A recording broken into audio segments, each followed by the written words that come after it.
So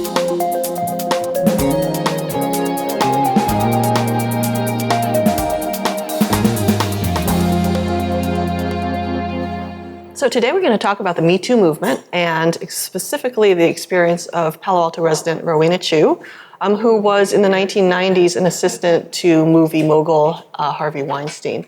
You shared your Me Too story in the New York Times earlier this month, and we're just so pleased that you joined us. Thank you for being here. Thank you for having me. Maybe you could catch us up a little bit and tell us how it was, what led you to being his assistant in the 1990s when you were in your 20s? Well, immediately prior to taking a job with Harvey, I worked at International Creative Management, which at the time and still is one of Hollywood's largest talent agencies. And I believe that my colleague Zelda Perkins was specifically looking for someone who'd worked at a talent agency because the traffic in terms of calls and emails and so on and the normal day-to-day work you do as an assistant is pretty high at an agency. So an email went around ICM asking among the agents' assistants who worked at ICM, would anyone be interested in interviewing for Harvey Weinstein's office? And really at the time in 1998, Miramax was at the zenith of its power and influence, and Harvey himself was at the zenith of his power and influence. So it seemed like a great opportunity for a young person who was very keen to break into the film industry to really go places. And so I was excited to interview. Yeah. Was this in New York or was this in the UK?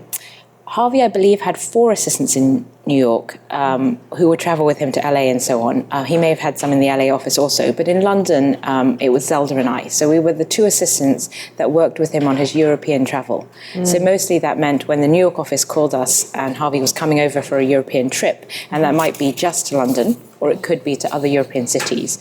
Typically, we would prepare the office and then travel with him to various film festivals around Europe. Now, the incident that you wrote about in your opinion piece in the New York Times, that occurred in Venice, I believe? That's right. At the Venice Film Festival. Film Festival. And you were at a meeting with him at a hotel. Right. Well, typically, he had 2 assistants, and we sort of worked in a shift pattern. So the first assistant, Zelda Perkins, who was more senior than I, would go and wake Harvey up in the morning, and she would stay with him through the day. So she'd work with him from around 6 a.m. to around 10 a.m., which is when I would come on shift. And then both of us would work with him from about 10 a.m. to about 10 p.m. Through the day, there'd be plenty of phone calls and meetings, usually a big lunch, perhaps some event in the afternoon, followed by a dinner or a gala or some award ceremony in the evening. And then the first assistant and Harvey would go out to the event in the evening, and I would stay back at the hotel reading scripts and preparing to discuss them with Harvey. And so then when he got back to the hotel at 10 o'clock at night, there would be 4 hours where I would be alone with him, reading scripts, making phone calls globally, and so on. So each of us had about 4 hours, either in the morning or in the evening, where we worked alone, and then there was a 12-hour shift in the middle where we worked together. I think what was really striking about your story and so many others that were reported on in the New York Times journalists' book on there, and the reporters who broke the Harvey Weinstein story, is just the similarity and sort of the pattern in Weinstein's behavior in terms of grooming and the cajoling and the asking for a massage and sort of stepping up to something more serious. And that was certainly reinforced by your story and reinforced, I think, in the reporting process for these journalists in terms of speaking to women who lived across the world from each other, who didn't know each other's stories because they had been isolated like you. And so that really gave credence to this pattern of behavior. Right, exactly. And to me, it was very shocking. I myself, the book was under lock and key, so I myself only received a copy of it really the day before it's released. So I got it the night before I went on the Today Show on September the 9th. And, you know, it's a shocking read. And so I had promised Jodie and Megan I would not sit up at night and read it right before the Today Show, but I did spend a couple of hours really going through it, and very tragically finding names of colleagues, of friends that I'd known, and not really knowing the full details of their stories, and not really finding out until I read about it in the book. And part of the reason that you were isolated was that you signed a non-disclosure agreement in the settlement that you and Zelda Perkins ultimately negotiated. And there's been some discussion since this book came out about confidential settlements. Jodie Cantor and Megan Twohey, the New York Times reporters, sort of suggest in their reporting that lawyers who negotiate the confidential settlements for women are contributing to this sort of environment of secrecy and silencing women and then allowing the perpetrators to go on to potentially harm more women. And they talk a lot about Gloria Allred, the famous feminist attorney, and her role in negotiating those settlements. And she has since pushed back a little bit and said, this is a woman's choice to decide if she wants to handle this privately. And she said in an LA Times interview, I just wanted to read this quote to you. "I don't want women to feel that they always have to sacrifice themselves for something called the greater good. They get to have the greater good for themselves too." And I'm wondering, as someone who's signed an NDA and you went through that experience yourself, where do you land on this? Yes. Well, I think that the topic of non-disclosure agreements is indeed extremely contentious and very difficult. I think it's clear that they've been weaponized in the present regime and used in a way that they were not intended for when they were invented as a legal sort of mechanism. So, there's obviously on the one hand non-disclosure agreements that are used to protect intellectual property, to protect confidential information, and there are indeed legitimate ways of using a non-disclosure agreement. I think it gets difficult when they're used to cover up a crime or a potential crime.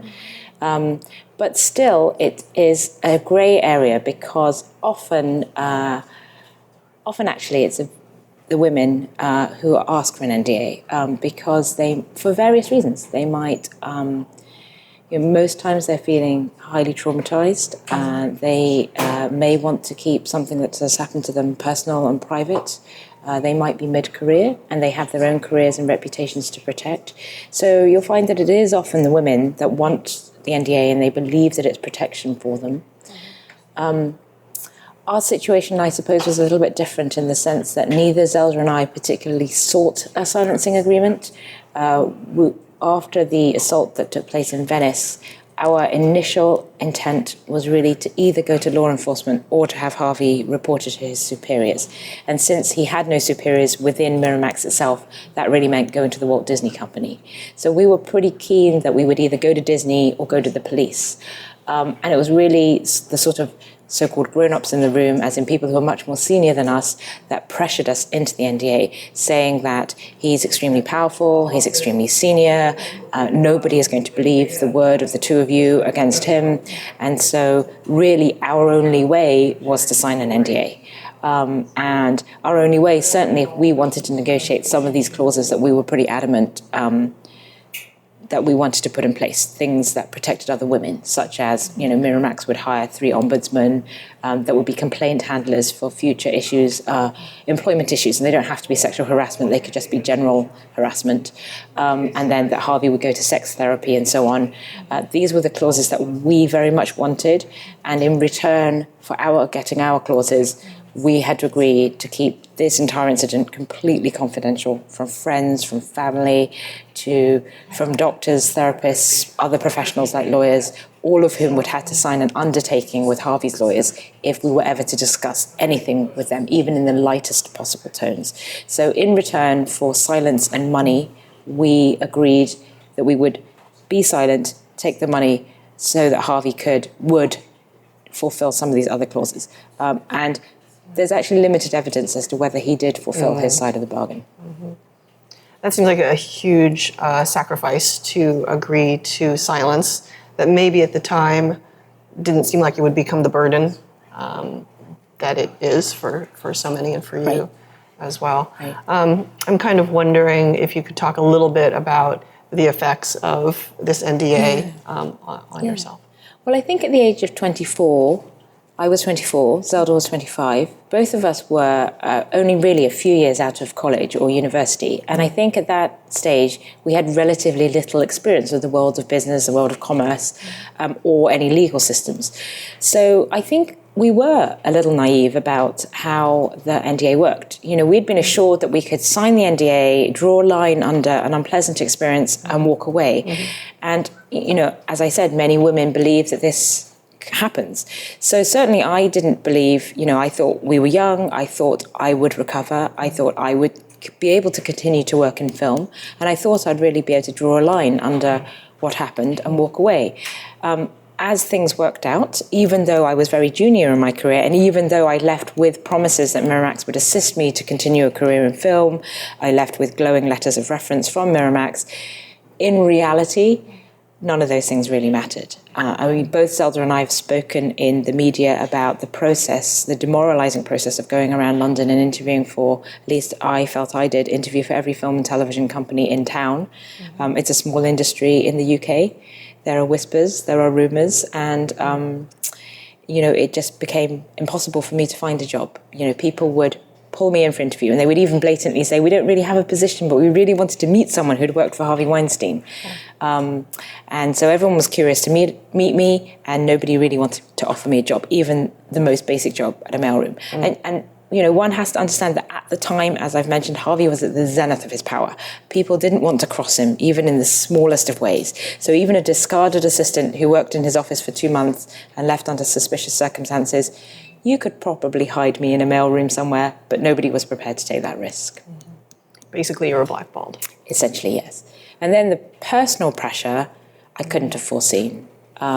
There was the career, the devastation of losing a career that I'd always wanted to work in, but then just the pressure of not being able to speak to friends and family, and the weight of having to keep a secret over many years and potentially for the rest of our lives.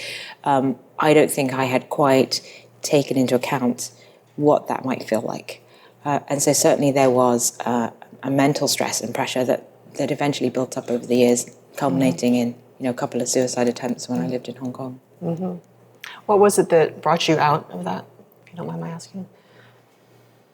I didn't particularly enjoy living in Hong Kong. Part of the story that isn't often talked about is that after not being able to find work, I had called Miramax in New York, Harvey's personal lawyer, to ask for assistance, as it had stipulated in our NDA that I do. And there became another regime around forcing me to go back to Miramax. So there was really a lot of pressure around signing another employment contract with Miramax. And so I really felt cajoled and pressured into doing that, and I ended up accepting a role in Hong Kong because I was really desperate to continue in the film industry. So I did that, I did it cautiously, and I was concerned about contact with Harvey. So one of my conditions of my new employment was that I had nothing to do with Harvey. I would never be in a room with him again, and I would never speak with him. He wouldn't be in any meetings that I was in, and so on and so forth. So, in fairness to Miramax, they held true to that, but it was still difficult, of course, returning to a company under such a dark cloud. And Miramax, as now has been expressed in many, many articles and books, was a very difficult company to work for at the time. A lot of people wanted to work there, but it was at the same time, a highly abusive, fast-running environment. And so impossible demands were made. And I was very isolated in Hong Kong after I was young, very isolated after a major traumatic incident. So the 2 years in Hong Kong were really very difficult. And so I after a couple of failed suicide attempts, I really made drastic changes to climb out of that situation. I left Hong Kong, I left the film industry. I didn't even pack up my apartment. So I left behind the books, the clothes, and all of my artifacts from that period of my life. And I came back to London and I started again. So in your opinion piece, the New York Times, you described how there was another woman that the New York Times reporters found, and she opened the door and said, I've been waiting for this knock on my door for decades, and how you really felt the complete opposite. You hid from those reporters. One of them showed up on your driveway, and you really didn't want to be a part of this public story. So what changed for you? Yeah, absolutely. When they came in October 27, when Jodie Cantor stood on my driveway in Mountain View in October 2017, you're right, my initial instinct was completely to hide. I was incredibly grateful I wasn't in California at the time. I was actually visiting my parents in London. So my husband called and mentioned that, hey, there's a New York Times reporter standing on our driveway. So, really I felt like, my heart dropped out of my chest. And absolutely the instinct is to kind of run and hide. And I had been over the 20 years, in fact, running and hiding, because every so often, every 4 or 5 years, journalists had come. And so she was not the first journalist to track me down. And she was not the first journalist that I refused to speak to. So October 2017 was an odd time because Jodie and Meghan and Ronan Farrow were chasing the story down quite avidly. And we were being fairly hotly pursued, I think, by both sides to give a quote and to participate.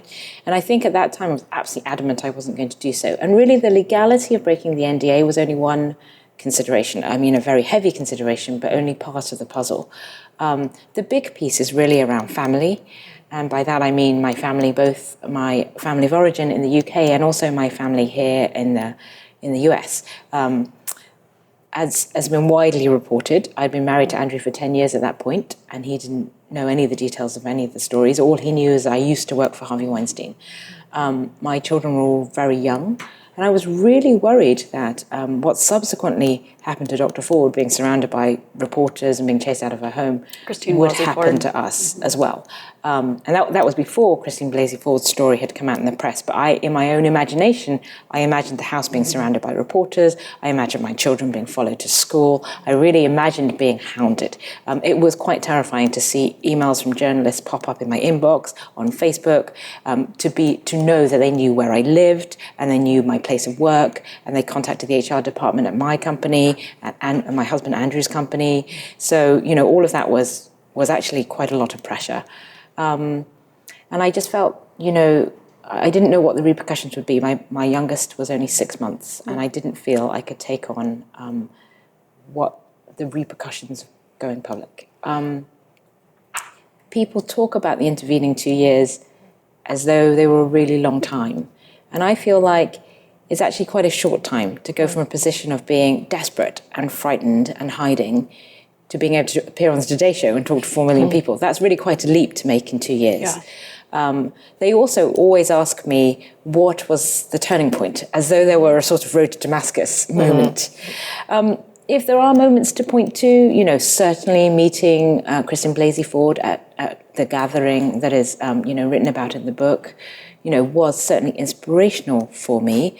But even after speaking with Dr. Ford, it wasn't as though I woke up the next morning and I'm like, right, I'm going to tell the story. It's more gradual than that. I met her, I was encouraged by her story.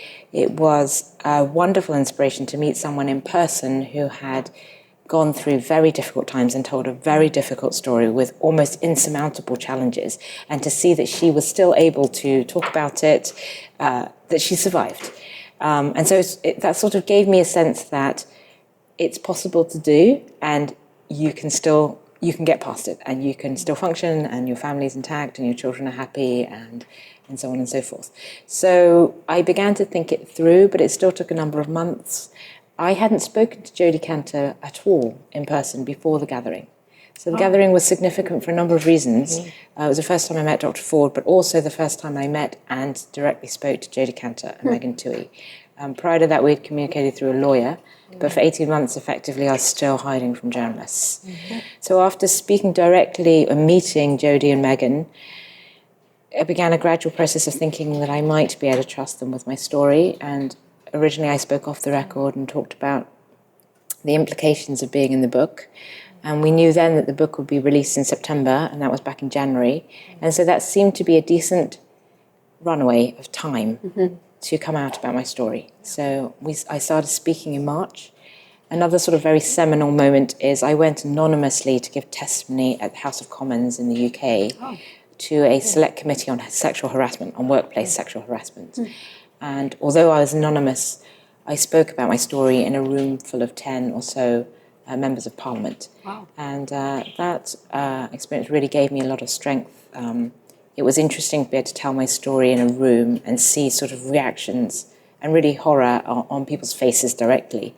And it made me realize that the story has a wider impact. It's not just my own personal story that I'm trying not to tell my parents about or not to tell my husband about, but it's a story that other people really find shocking and want to do something about. So they were a select group of MPs that want to work on abolishing NDAs being used for this particular purpose, for hushing up crimes. Which California finally did a law that went into effect in January. Exactly. So Zelda and I are doing some work in the UK around the legislation about NDAs there.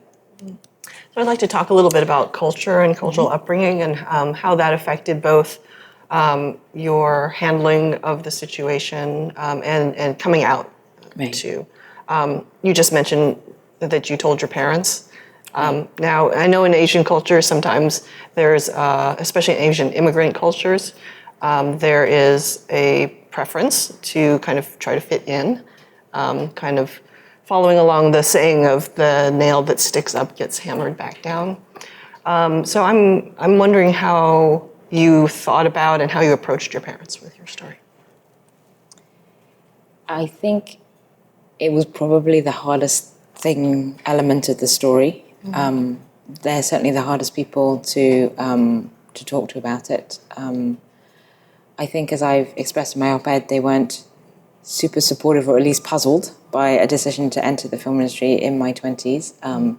I'm sure they expected a more conventional career. Right. And there are certainly nudgings towards law, and I did indeed go to law school, and my sister is indeed a doctor. So Got both boxes checked there. There's only the two of us, so we did, in some ways have our own associations with more conventional careers.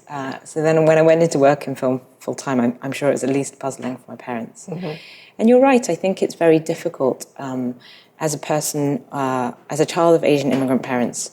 I actually believe it is, some order of magnitude harder to talk about these stories, whether publicly or privately, to one's own parents. Right.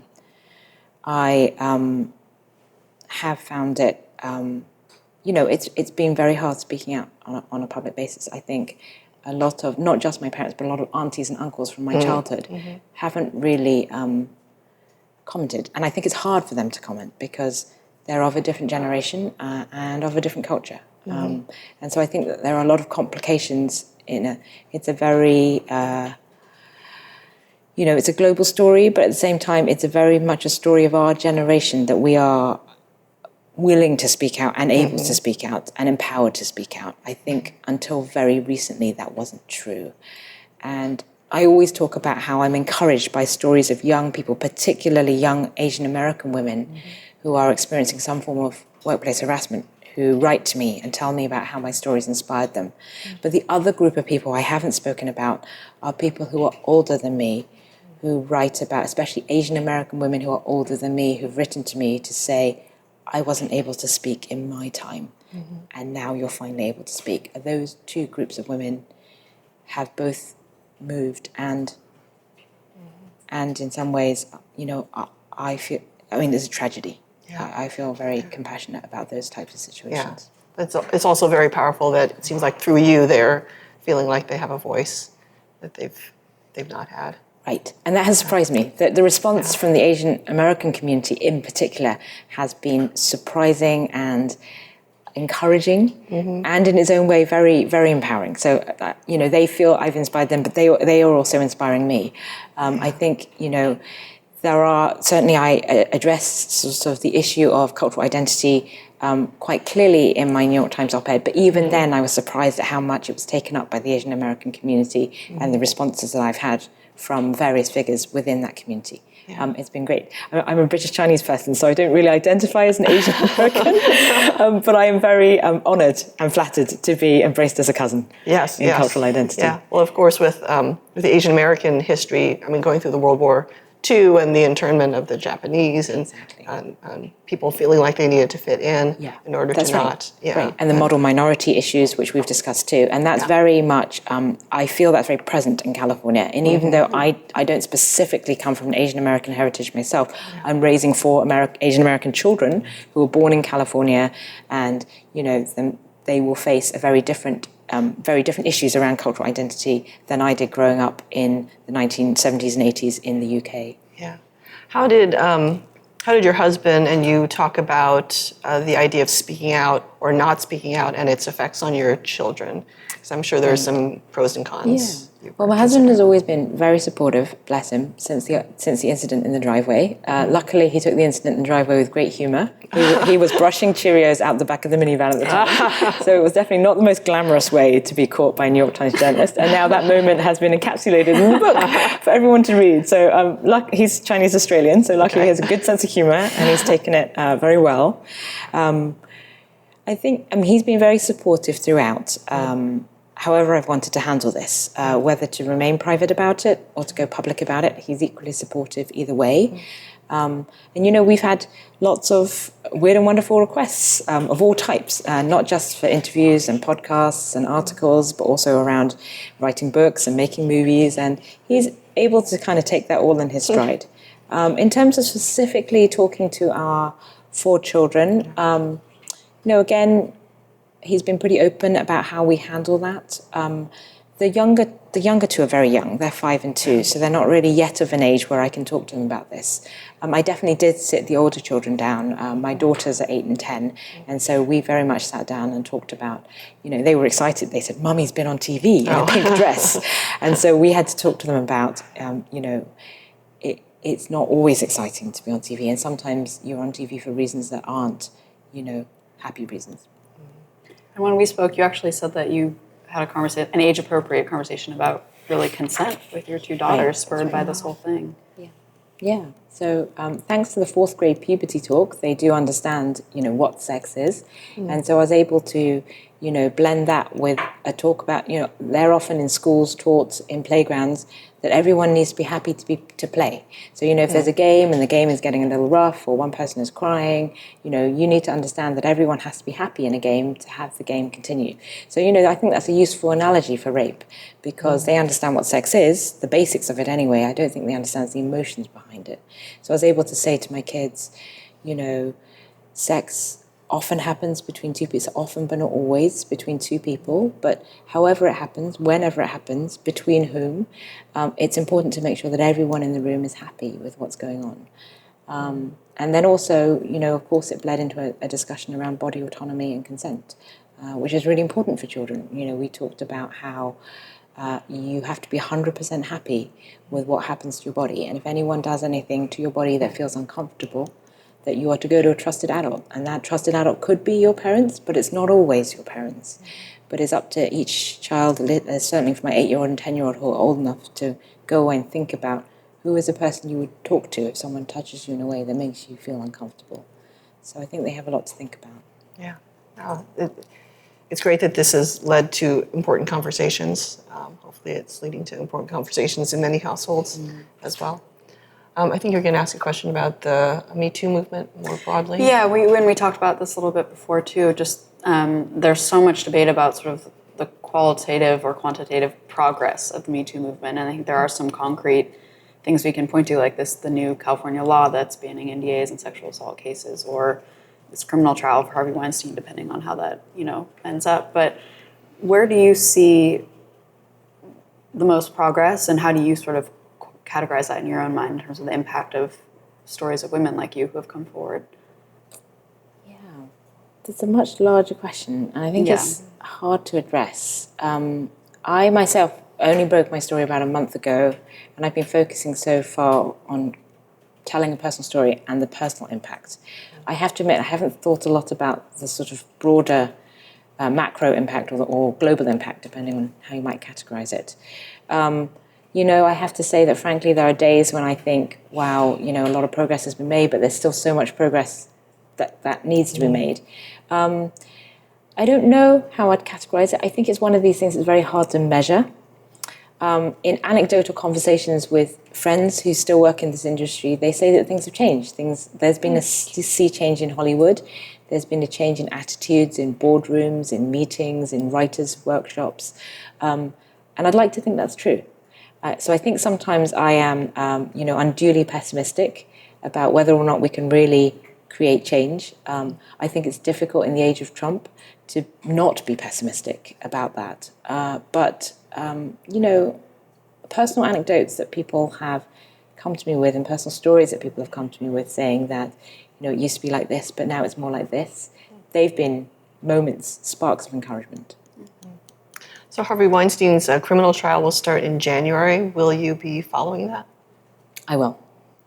Will you be attending any of the? I can't comment on the criminal trial. So I understand that you are participating in the book tour. What's coming up for you? I'll be in London next week, and actually Laura Madden, Zelda Perkins and I will be appearing on stage with Jodie and Megan to speak about She Said in London. And I'll also be in Oxford, attending an event in Oxford. So it's interesting and a little bit surreal to be speaking about the story on my own home turf. Yeah. And I understand that there's an NPR program that's going to be broadcast this weekend. That's right. I think Sunday the 20th. And it's the recording of the City Arts and Lectures talk on the book with Jodie and Megan and you from last Friday. And moderated by Bernice Young of ProPublica. Okay, all Rowena, it's been great talking with you. Is there anything that we didn't touch upon that you think is important for people to know about you or your story? Well, very much since this is a Palo Alto publication, I just want to reiterate that I've received a lot of support from the local community, particularly of parents, and I'm very grateful for the personal support that I've received. Okay. Well, we appreciate you being here. Thank you so much. Of course, thank you. That wraps up this edition of Behind the Headlines. If you think there are other people who might want to view this video or listen to this podcast, you can hit the share button below and send out the link on social media or by email. And to stay up to date with all Palo Alto news, go to paloaltoonline.com. We'll see you next week.